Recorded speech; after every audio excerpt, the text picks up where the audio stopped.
Buenas noches.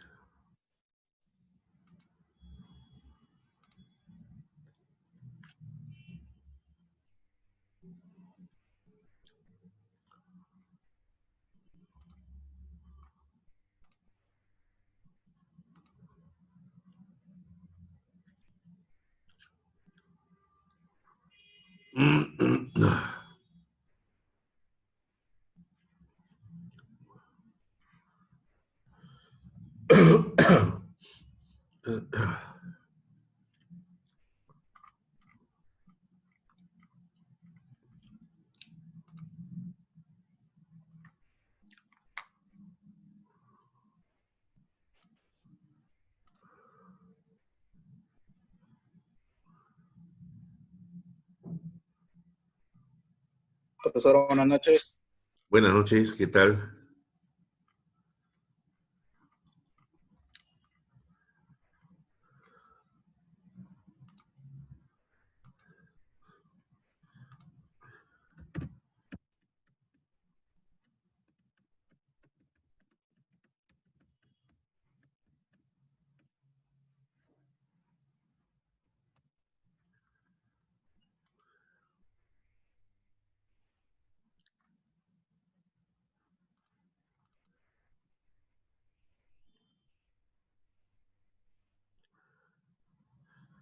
Bueno, vamos a empezar, Eric. Ya tus compañeros se irán adecuando o ingresando, porque en verdad les pasé el PDF de unos comentarios a Ley del Seguro que se los estaba comentando, ¿no? Y quisiera continuar en lo que me quedé en la clase pasada. El artículo 329 de la Ley General del Sistema Financiero y el Sistema de Seguros y Orgánica de la Superintendencia de Banca y Seguros, la Ley General, que ha sido derogado por la 13ª disposición complementaria final y modificatoria de la LCS. La LCS es la Ley del Contrato de Seguro. Establecía que en los seguros no mayores a un año, la cobertura se inicia con la aceptación de la solicitud del asegurado por parte de la empresa de seguros y el pago de la prima, mientras que para seguros mayores a un año debía sujetarse a las disposiciones que dicte la superintendencia. A nivel reglamentario, el artículo 3 del Reglamento de Pago de Primas de Póliza de Seguro, aprobado por resolución SBS número 225 del 2006, establecía que la cobertura otorgada por las pólizas de seguro se inicia con la aceptación de la solicitud del seguro por parte de la empresa y con el pago de la prima. La LCS y el nuevo reglamento de pago de primas de póliza de seguro, aprobado por resolución SBS número 3198 del 2013, no precisan el momento a partir del cual resulta exigible el contrato de seguro. Solamente hacen referencia al carácter consensual del contrato, aun cuando no se ha emitido la póliza ni efectuado el pago de la prima. Artículo 3 del reglamento. La única referencia a la cobertura del seguro es la del segundo párrafo del artículo 4 de la LCS, en cuanto permite a las partes posponer el inicio de la cobertura del seguro, lo que podría dar a entender que la cobertura se inicia con la celebración del contrato de seguro. Sin embargo, podría del otro lado argumentarse que ello no resulta acorde con el carácter bilateral y oneroso del contrato de seguro, que exigiría como tal el pago de la prima para la cobertura del seguro. En ese sentido, resulta recomendable que el contrato regule dicha materia o que el reglamento lo precise para eliminar cualquier controversia. Bilateral y oneroso. El contrato de seguro es bilateral porque ambas partes asumen obligaciones. El contratante o asegurado el pago de la prima y la aseguradora la cobertura del riesgo. El profesor Veiga Copo define esa característica de la siguiente manera. El contrato es inalagmático o bilateral perfecto, asumiendo ambas partes sus respectivas prestaciones y contraprestaciones, ambas interrelacionadas, inexplicable la una sin la otra, recíprocas y generadoras al mismo tiempo la una y de la otra. La aseguradora cubre el riesgo o riesgos delimitados y el tomador paga la prima o primas sucesivas durante la pendencia de la relación jurídica. Las obligaciones derivadas del contrato de seguro comprenden también una serie de otros deberes para el asegurado, como declarar la agravación o la disminución del riesgo, el siniestro, el salvamento, entre otros, que pueden originar, dependiendo del caso y de la situación de incumplimiento, la resolución del contrato o la caducidad del derecho a la indemnización. Ligado al carácter bilateral del contrato, se encuentra que éste tiene carácter oneroso, porque implica la salida de recursos y el ingreso al patrimonio para cada una de las partes, aunque en el caso del contratante o asegurado el beneficio económico debe entenderse por la cobertura del riesgo de la cual goza durante la vigencia del seguro o por el pago del derecho a la indemnización en caso de producirse el siniestro. Tracto sucesivo y duración continuada. El contrato de seguro es de duración continuada porque se prolonga en el tiempo, sea para cubrir los riesgos ocurridos durante determinado periodo o para cubrir un hecho particular en específico. En caso de ausencia del plazo del contrato, el artículo 48 de la LCS considera que es por un año. El pago al contado de la prima no desvirtúa la naturaleza del contrato de ser de carácter continuado. Contrato por adhesión. Es una característica del contrato de seguro que se celebre por adhesión, esto es, que el contratante o asegurado se adhiera a las condiciones y términos fijados por la aseguradora sin que pueda negociar su contenido, aunque se suele distinguir entre contratos por adhesión y cláusulas generales de contratación. La diferencia no es sustantiva, porque usualmente el contratante se adhiere a estas cláusulas. La celebración del contrato de seguro, con cláusulas generales de contratación, es una manifestación de la contratación masiva, que está mucho más acentuada en estos contratos por la necesidad de clasificar riesgos homogéneos entre las personas. En efecto, según lo sostiene el profesor Rubén Stiglitz, lo expresado responde a la técnica que es específica de la empresa aseguradora, que opera a través del parcelamiento, división por categorías homogéneas de la masa de riesgos y la sucesiva separación por cuotas de la carga económica, estadísticamente determinada entre el universo o mutualidad de asegurados. El carácter de adhesión y la calidad de masivo del contrato de seguro explican la dación de normas para garantizar el equilibrio de los contratantes o asegurados, porque no tienen la posibilidad de influir en el condicionado de los contratos. Las normas del Código Civil sobre contratos por adhesión resultaban insuficientes para dotar de esta protección, porque carecen de la especialidad y no regulan las diversas instituciones de los seguros. En cuanto a las normas del Código de Protección y Defensa del Consumidor, estas tienen como destinatarios a los consumidores y no todos los asegurados son usuarios finales. Además, carecen de la especialidad y no prevén las distintas figuras del derecho a los seguros. La LCS ha previsto la protección del asegurado en general y, si tiene la calidad de consumidor usuario, se le aplicarán las normas del código de la materia en lo que le resulte más favorable, según el artículo 1. Excepcionalmente, un contrato de seguros o alguna de sus cláusulas puede ser materia de negociación entre las partes, lo cual puede presentarse en los seguros de grandes riesgos o en las cláusulas de un seguro en particular, en cuyo caso el contrato o la cláusula dejará de tener la calidad de contrato por adhesión y no se le aplicarán las normas propias a dicho contrato. El artículo 3 de la LCS, Ley de Contrato de Seguro, establece que el contrato de seguro se celebra por adhesión, excepto en las cláusulas que se hayan negociado entre las partes y que difieran sustancialmente con las pre-redactadas. La máxima buena fe. Es conocida por sus siglas en latín como ubérrima bona fide. En el derecho de seguros, la buena fe adquiere una connotación especial, porque tiene un carácter más intenso que los contratos en general, por su naturaleza aleatoria y porque para la delimitación del riesgo y el cumplimiento del contrato se requiere la colaboración de ambas partes, sea del asegurador así como del asegurado. El profesor Veiga Copo expresa como fundamento del principio de la máxima buena fe, paréntesis, o mejor dicho, comillas, en el sentido de poner de manifiesto y exteriorizar el máximo nivel de colaboración, exigencia y reciprocidad que se precisa tanto para perfeccionar el contrato en sí, en un primer momento, como para solventar todas las vicisitudes a las que pueden verse compelidas las partes en el devenir ulterior de la relación jurídica aseguraticia, no cabe duda finalmente que el seguro, integrante a su vez del sistema financiero, adolece de idénticos defectos que los otros dos ámbitos, y en la que el riesgo a una enorme asimetría informativa que existe entre ambas partes es más patente, y el seguro no escapa de esta envolvente. Cierra comillas.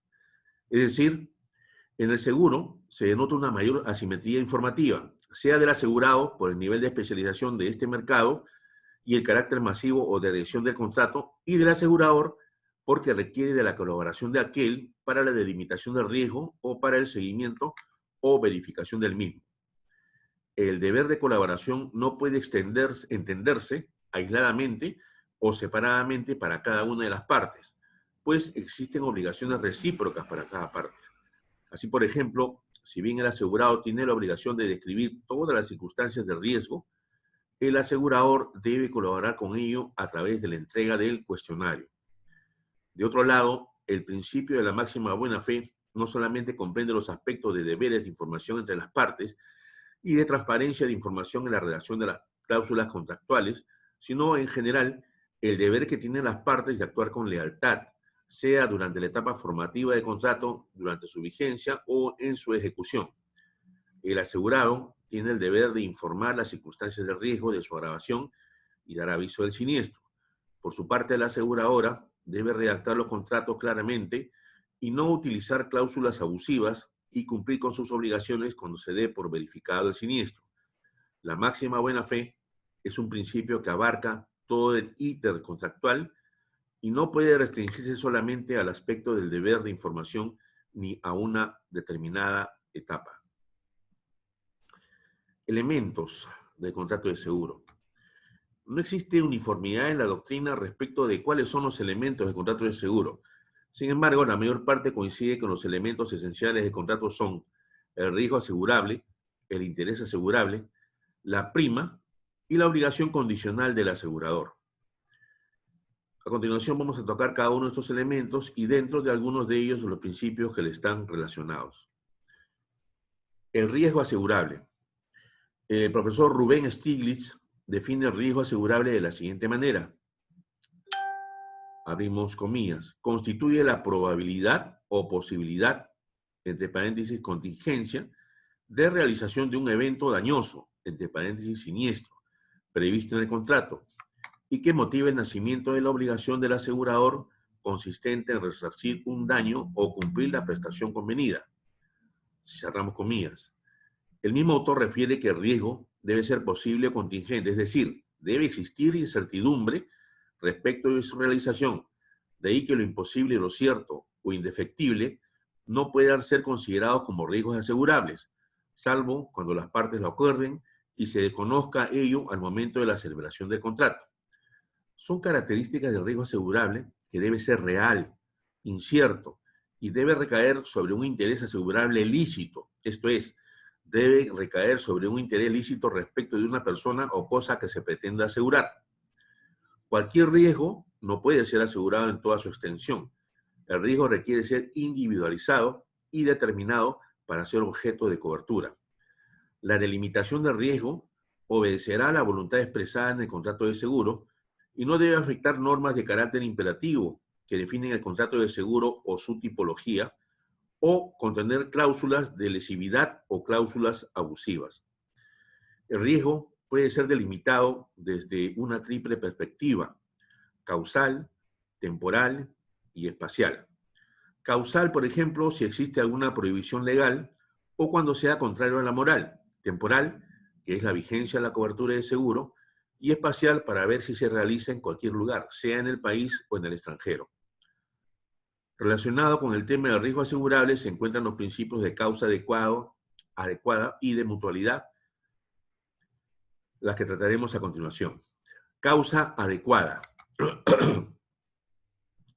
El principio de causa adecuada, recogido en el literal E del artículo 2 de la LCS, no está referido a la causa fin como elemento del contrato, es decir, a la finalidad subjetiva u objetiva que determinó la celebración de él, sino a la relación de causalidad entre el siniestro, y la delimitación de riesgo descrito en el contrato. El profesor Rubén Stiglitz explica esta relación de causalidad de la siguiente manera. Abrimos comillas. Habremos de detenernos en el examen que requiere la delimitación del riesgo desde el punto de vista causal, pues ello nos permitirá determinar si el evento es consecuencia de una causa comprendida o excluida de la garantía aseguradora. Cerramos comillas. En principio, el siniestro está cubierto si es que guarda una relación de causalidad con la descripción del riesgo. De igual forma, el evento estará excluido si es que ha sido exceptuado legal o contractualmente. La LCS ha optado como principio por la teoría de la causa adecuada, recogida en el artículo 1985 del Código Civil. Sin embargo, no se impediría que se pudiera recurrir a otras teorías para completar la antedicha teoría, porque ésta puede resultar insuficiente para explicar la relación de ciertos eventos. Mutualidad. El principio de mutualidad consiste en que el aporte de muchos sirve para pagar los siniestros de pocos. La compañía de seguros organiza económicamente estos aportes, distribuye los riesgos y efectúa el pago de los siniestros. La distribución de los riesgos está en función de criterios estadísticos, para lo cual se aplica la teoría de los grandes números, en el sentido de que a mayor cantidad de cobertura existirá un mayor grado de certeza respecto de los siniestros que se afrontarán. La mutualidad no implica que los asegurados sean titulares de un fondo común, sino que los aportes son trasladados a la aseguradora y esta es la que asume y distribuye los riesgos entre los asegurados. Consecuencia de ello es que la aseguradora responde jurídicamente por todos los siniestros, independientemente del número que se presenten. La mutualidad es más que todo como la aseguradora organiza económicamente la distribución de los riesgos entre los asegurados. La eficiencia de la aseguradora es tener la menor cantidad de siniestros con la mayor cantidad de aportes, pero respondiendo siempre por todos los siniestros que se presenten. A efecto de garantizar el pago de los siniestros, el Estado, a través de la SBS, supervisa la actividad de los seguros y exige mantener reservas y contar con un determinado patrimonio efectivo, entre otras obligaciones. El interés asegurable. El diccionario Mafre de Seguros define de la siguiente manera el interés asegurable. Abrimos comillas. Requisito que debe concurrir en quien desee la cobertura de determinado riesgo, reflejado en su deseo sincero de que el siniestro no se produzca, ya que a consecuencia de él se originaría un perjuicio para su patrimonio. Cerramos comillas. En otras legislaciones se recogió el concepto de riesgo asegurable referido al seguro de daños. No obstante, la doctrina es unánime en el sentido de que se trata de un requisito en general aplicable para todo tipo de seguro, aunque pueden existir particularidades en el tipo de seguro. El interés asegurable no es el bien específico objeto del seguro, sino el interés del asegurado en el que el daño no se produzca, porque si no fuera así, cualquier daño sobre un bien sería objeto de indemnización y con ello la actividad de seguros no sería sostenible. Esto porque se aumentaría el grado de siniestralidad de los bienes y con ello se aumentaría el costo de las primas. Se consideran como elementos del concepto de interés asegurable los siguientes. Abrimos comillas. Una persona titular del citado interés A, B, un bien sobre el que se asienta o es objeto de interés asegurable, y C, la relación existente entre el titular del interés y el bien. El titular del interés es la persona a la cual la realización del siniestro daña su patrimonio. Puede ser el propio contratante en el seguro por cuenta propia o un tercero beneficiario en el seguro por cuenta ajena. El bien sobre el que recae el interés asegurable es aquel objeto o derecho que pudiera verse afectado con el siniestro. Pueden ser cosas materiales, inmateriales o derechos intelectuales y, en general, cualquier interés económico expuesto a riesgo, como por ejemplo la salud, la vida o la integridad física de las personas. La relación entre el titular del interés y el bien debe ser tal que aquel debe tener un interés en el que el daño no se produzca, porque se dañaría su patrimonio o un interés legítimo. El interés asegurable explica que el seguro tenga carácter indemnizatorio y que no constituyan una fuente de enriquecimiento de las personas. Este principio explica por qué cuando hay una pluralidad de seguros, por ejemplo, en el seguro de daños patrimoniales, contemplado en el artículo 88 de la LCS, cada asegurador contribuye proporcionalmente al monto de su contrato hasta la concurrencia con la indemnización debida, existiendo el deber del asegurado de comunicar la existencia de los contratos a cada uno de los aseguradores de los demás seguros que existieren sobre el bien. De igual forma, este principio se aplica en caso de los sobreseguros y de los infraseguros, cuando en el seguro de daños se declara un valor de un bien asegurado superior o inferior a su valor real, en cuyo primer caso se pagará el valor real, artículo 85 de la LCS, y en el segundo caso una proporción entre el valor real y el valor que se ha atribuido, salvo pacto en contrario, según artículo 86 de la LCS, el interés asegurable debe existir al momento de inicio del contrato de seguro o cuando éste adquiere eficacia, para que se entienda, cubra un siniestro. Si el bien o derecho no existiera al momento en que se inicia el seguro, no existiría riesgo que cubrir o siniestro que indemnizar. El artículo 1904 del Código Civil italiano expresa para el seguro de daños lo siguiente: el contrato de seguros contra daños es nulo si en el momento en que el seguro debe tener inicio no existe un interés del asegurado en el resarcimiento del daño. Existen otras legislaciones, como la Ley de Contrato de Seguro de España, que toma como referencia el momento de la conclusión o celebración del contrato, artículo 4. El artículo 2 de la LCS ha considerado como momento de referencia el de la celebración del contrato, pero dejando abierta la posibilidad de que este interés pueda existir en un momento posterior, cuando hace referencia a que el interés asegurable puede ser actual o contingente. La prima es el precio del seguro o la contraprestación que debe pagar el contratante a la aseguradora por cubrir el riesgo.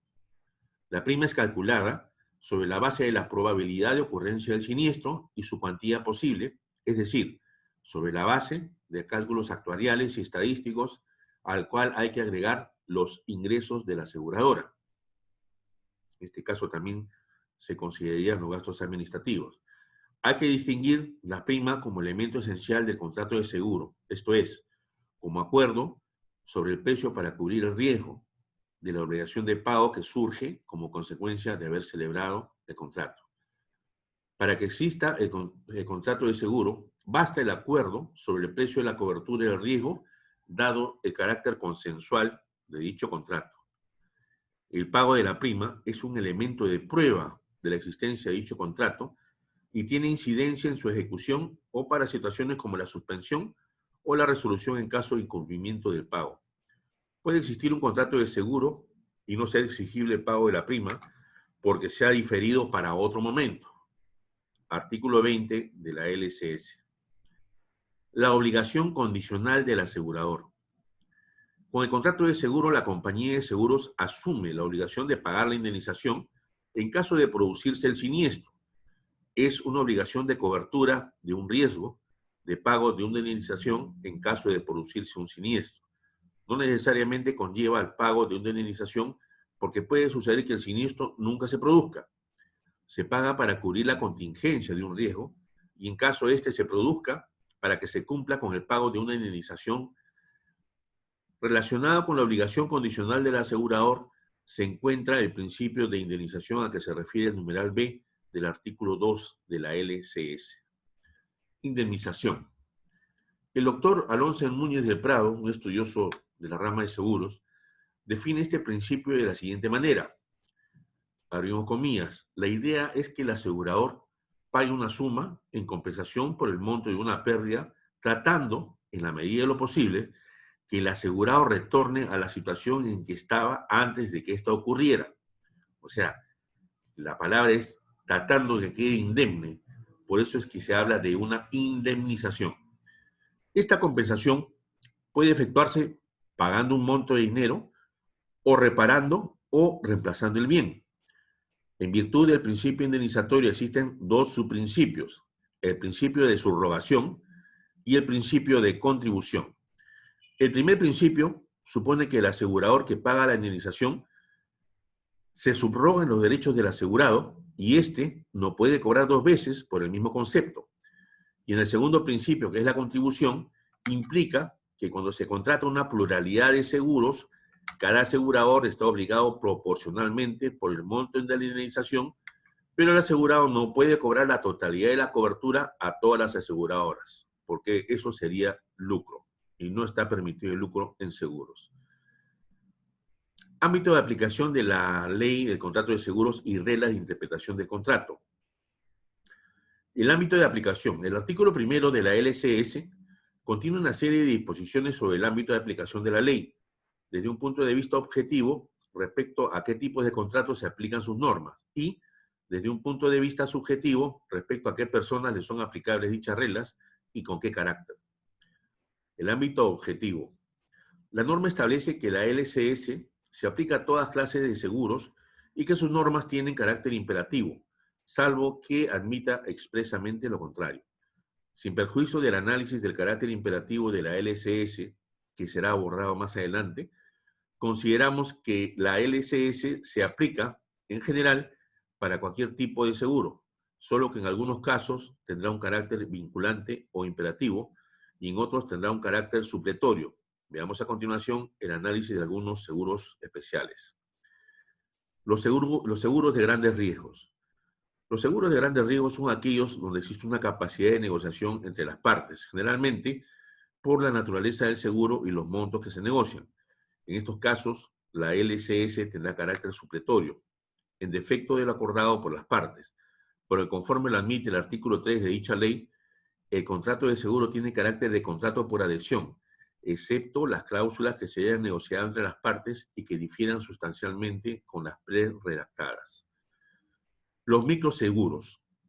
El artículo 2 del Reglamento de Microseguros aprobado por la Resolución SBS número 14283 del 2009 define microseguro de la siguiente forma. Es un seguro que brinda protección a la población de bajos ingresos frente a la ocurrencia de pérdidas derivadas de los riesgos humanos o patrimoniales que les afecten. Estos seguros son dirigidos a personas de bajos recursos o que se encuentran en la informalidad y tienen por finalidad protegerlos a un bajo costo y con una cobertura reducida. Cuentan con una regulación especial de la SBS, dadas las características especiales de este seguro. Sin embargo, no puede desconocerse que se celebra por adhesión y los asegurados tienen la calidad de consumidores o usuarios. En ese sentido, les son de aplicación con carácter especial las disposiciones de la superintendencia, sin perjuicio de los principios que recoge la LCS, decimosegunda disposición complementaria final y modificatoria, porque la regulación sectorial debe respetar estos principios. Los seguros obligatorios y regulados por leyes especiales. El seguro obligatorio es aquel cuya contratación tiene impuesta a los particulares por el Estado, que normalmente regula, además, la cuantía y límites de las prestaciones y de las primas e incluso, a veces asume todo o parte del riesgo. Son seguros que obligatoriamente tienen que contratar un particular para desarrollar determinada actividad y que están regulados por el Estado. Son, por ejemplo, el seguro de vía ley, regulado por el Decreto Legislativo 688, Ley de Consolidación de Beneficios Sociales, el seguro complementario de trabajo de riesgo, regulado por la Ley 26790 y Ley de Modernización de la Seguridad Social en Salud. Y 3, el seguro de accidentes de tránsito, o SOAT, creado por el artículo 31 de la Ley 27181, Ley General de Transporte y Tránsito Terrestre. Por tratarse de seguros obligatorios sujetos a un régimen especial de cobertura y exclusiones y otros aspectos, la LCS tiene carácter supletorio respecto a este tipo de seguros, según se indica en el artículo 1. Seguro de caución. Es un seguro de garantía por medio del cual la aseguradora se obliga a indemnizar al asegurado por el incumplimiento de las obligaciones legales o contractuales a cargo del contratante de seguro. Es un seguro muy utilizado en las contrataciones públicas y donde el Estado exige al contratista una garantía por la obra que realiza y, si éste incumple sus obligaciones, la compañía de seguros cubre ese riesgo a título de indemnización. Por su carácter especial de garantía, la falta de pago de la prima no puede generar la resolución del contrato ni la exclusión de la cobertura del siniestro, mientras se encuentre vigente el plazo del seguro. artículo 114. A este tipo de seguros se aplican las disposiciones específicas de la LCS y las normas dictadas por la Superintendencia sobre esta materia, artículo 1. Ámbito subjetivo. En el contrato de seguro, la calidad de contratante o asegurado puede recaer en cualquier persona, tenga la calidad o no de consumidor o usuario. La ausencia de la calidad de consumidor o usuario no excluye la protección a otros tipos de contratantes o asegurados, porque los contratos que se celebran son también por adhesión, salvo el caso de los seguros de grandes riesgos. La LCS se aplica de manera general para cualquier tipo de contratante o asegurado, tenga o no calidad de consumidor o usuario, solo que en este caso se aplicarán adicionalmente a las disposiciones del CPDC. En consecuencia, podemos decir que la LCS se aplica para los siguientes tipos de contratantes o asegurados. Contratantes o asegurados consumidores o usuarios. Y contratantes o asegurados no consumidores o usuarios. Interpretación del contrato de seguro.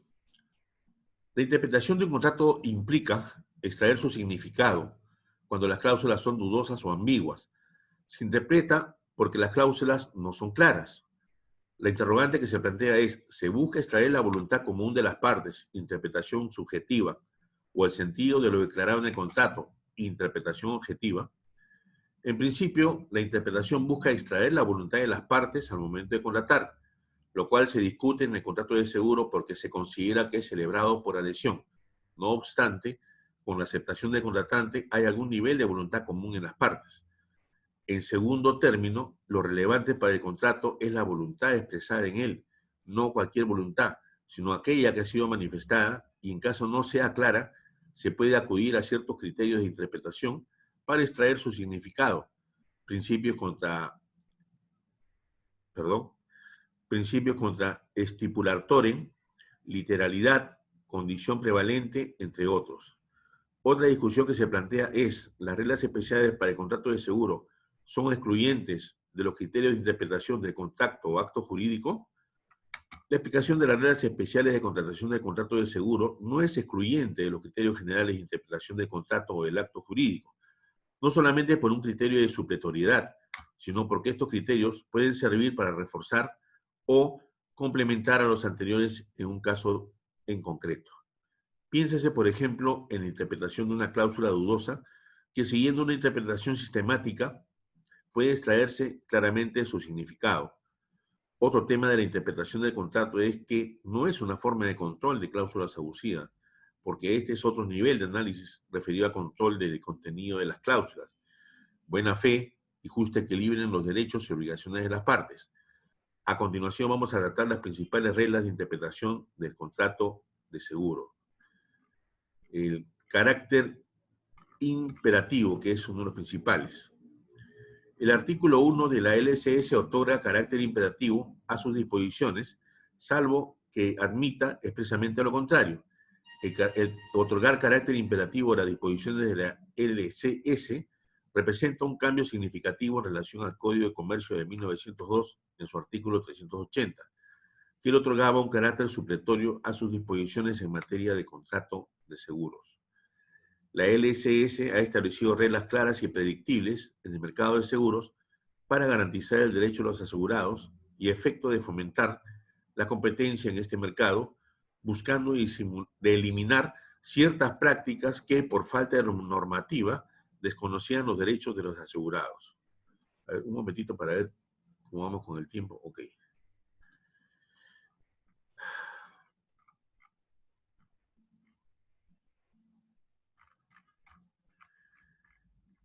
Contrato stipulatorem o contra proferentem. Este principio, recogido en el literal F del artículo 2 de la LSS, significa que las estipulaciones o condiciones insertadas en la póliza se interpretan en caso de duda a favor del asegurado. Similar principio se encuentra recogido en el artículo 1401 del Código Civil para contratos con cláusulas generales de contratación y en el inciso 2 del artículo 5 del título preliminar del CPDC para contratos de consumo por adhesión o con cláusulas generales de contratación. En la doctrina se considera que este principio se fundamenta en el principio de la buena fe, en el sentido de que la aseguradora asume la responsabilidad por no cumplir con redactar claramente el contrato. Adicionalmente, existe la consideración de que nos encontramos frente a contratos por adhesión. C. Condición prevalente. De acuerdo al Reglamento de Transparencia de Información y Contratación de Seguros, son condiciones generales, abrimos comillas, conjunto de cláusulas o estipulaciones básicas establecidas por las empresas para regir los contratos pertenecientes a un mismo ramo o modalidad de seguro. Su aplicación puede ser modificada por otras cláusulas contractuales incluidas en la póliza de seguro. A su vez, son condiciones particulares, abrimos comillas, estipulaciones de contrato de seguro relativas al riesgo individualizado que se asegura, como la identificación de las partes, la designación del asegurado y el beneficiario, si lo hubiere, la descripción de la materia asegurada, la suma asegurada o el alcance de la cobertura, el importe de la prima y el cronograma de pago correspondiente, el lugar y la forma de pago, la vigencia del contrato, entre otros. Finalmente, son condiciones especiales, abrimos comillas, conjunto de estipulaciones que tienen por objeto ampliar, reducir, aclarar y en general modificar el contenido o efecto de las condiciones generales o particulares. En aplicación del principio de condición prevalente, las condiciones especiales prevalecen sobre las particulares y éstas prevalecen sobre las generales. Literalidad. La interpretación literal o declarativa implica que el contrato debe ser interpretado conforme a sus términos, es decir, otorgándole el sentido común que se les otorga a las palabras, sea desde el punto de vista gramatical u otro criterio, sin recurrir a la interpretación analógica o extensiva. El profesor Rubén Stiglitz considera que el fundamento de la interpretación literal en el contrato de seguro es el siguiente. El objeto del contrato de seguro constituido por el riesgo, en cuanto a su extensión, debe ser interpretado literal o restrictivamente, pues de otro modo se provocaría un grave desequilibrio en el conjunto de operaciones que efectúe el asegurador. Significa entonces que por los principios de contrato de seguro de mutualidad y de interés asegurable, la cobertura de riesgo debe extenderse para los casos en los que se haya obligado a la aseguradora, porque en caso de ampliarse el seguro, para otras circunstancias o supuestos no previstos, se puede desfinanciar este. Esto no exime a la aseguradora de responder en los casos en que haya efectuado una mala evaluación de los riesgos.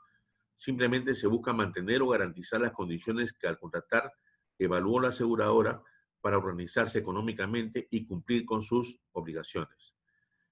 El método de interpretación literal se aplica cuando las cláusulas de contrato son claras y precisas y no existe ninguna duda en sus alcances, porque en caso que la cláusula sea dudosa o ambigua, debe recurrirse a otros criterios de interpretación como la regla contra stipulatorem o el de condición más favorable al asegurado. Razonabilidad. Veamos, controlemos el tiempo, porque me quedan 3 minutos y medio.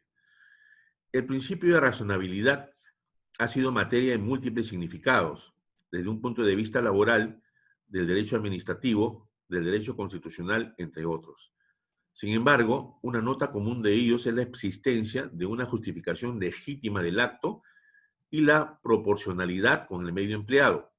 El Tribunal Constitucional ha manifestado sobre el principio de razonabilidad que, abrimos comillas, expresa como un mecanismo de control o de interdicción de la arbitrariedad, exigiendo que las decisiones que se tomen en este contexto respondan a criterios de racionalidad y que no sean arbitrarias. Este criterio de razonabilidad ha sido recogido en la 10ª disposición del artículo 4 de la LSS, cuando se hace referencia a que las cargas u obligaciones impuestas convencionalmente al asegurado o beneficiario deben ser razonables, es decir, deben obedecer a una razón lógica o a una justificación razonable, más que al puro cumplimiento de una formalidad. Asimismo, también se menciona que la 11ª disposición del artículo 4 de la LSS, cuando se hace referencia a las cláusulas de garantía, prescripciones de seguridad o medidas de prevención, en el sentido que para su observancia debe tenerse en cuenta el cumplimiento sustancial de ellas y su eficacia efectiva, más que su cumplimiento literal. Hoy tenemos 2 minutos. Es decir, las cargas u obligaciones impuestas al asegurado deben ser razonables y en la evaluación de ellas y de las cláusulas de garantía y similares debe atenderse el cumplimiento de su propósito o finalidad, perdón,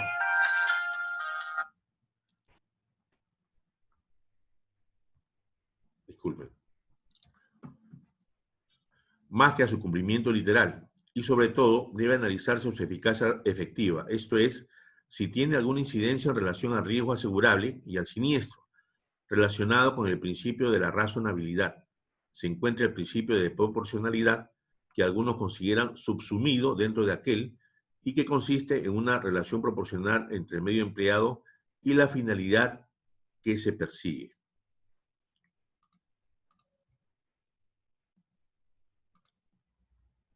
En la LCS existen una serie de normas, ¿no?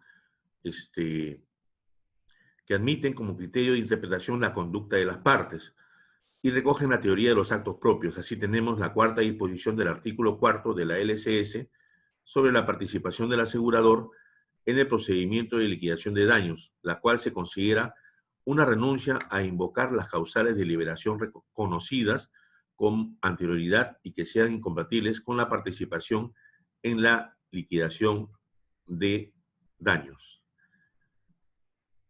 La formación del contrato de seguro, la solicitud de seguro y la propuesta de seguro. Bueno, eso creo que ya el tiempo no nos va a alcanzar. Ya me está quedando menos de un minuto. Igual tienen ustedes el PDF que se los he pasado al WhatsApp grupal. Espero que lo lean. Son opiniones muy importantes sobre el contrato de seguro que nos abrirán mucho más los ojos con opiniones de expertos en la materia. Una vez más les agradezco por su atención. Graciela, Eric, Osvaldo, Alberto, gracias y nos estaremos viendo en la siguiente clase.